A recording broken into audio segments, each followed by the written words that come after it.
সকলকে শুভেচ্ছা জানিয়ে আমি অ্যাস্ট্রোলজার রিঙ্কু বিশ্বাস শুরু করছি আজকে জ্যোতিষ আলোচনা। আমি আজকে একটা খুব গুরুত্বপূর্ণ আলোচনা করতে চলেছি আপনাদের সঙ্গে। বাচ্চাদের স্টাডি রুমে কি কি রাখলে পড়াশোনায় আরও মনোযোগী হয়ে ওঠে বাচ্চারা।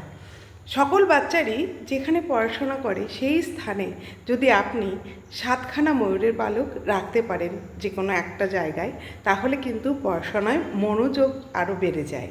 আর যদি আপনি একটা কাচের বাটিতে একটুখানি হিং এবং কিছুটা কর্পূর যদি একসঙ্গে রাখতে পারেন, ওটা উবে গেলে আবার চেঞ্জ করে দেবেন, তাহলেও কিন্তু বাচ্চার পড়াশোনা অনেক অনেক ভালো হবে।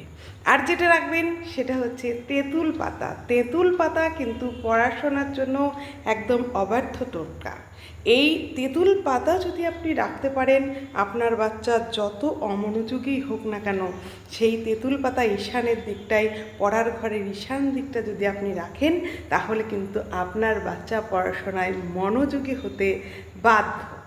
আর যেটা করবেন সেটা হচ্ছে একটা পূর্ণ বোতলে পূর্ণ জল অথবা একটা কাচের গ্লাসে ভর্তি করে জল রাখবেন। এটা কিন্তু এই 4টে জিনিস যদি আপনি আপনার বাচ্চার জন্য করতে পারেন, তাহলে আপনার বাচ্চা পড়াশোনায় মনোযোগী হবেই হবে। যাই হোক, আজকের আলোচনা আমার এখানেই। যদি আপনাদের ভালো লাগে এটা করে দেখুন, আপনার বাচ্চার কিন্তু অনেক উপকার হবে।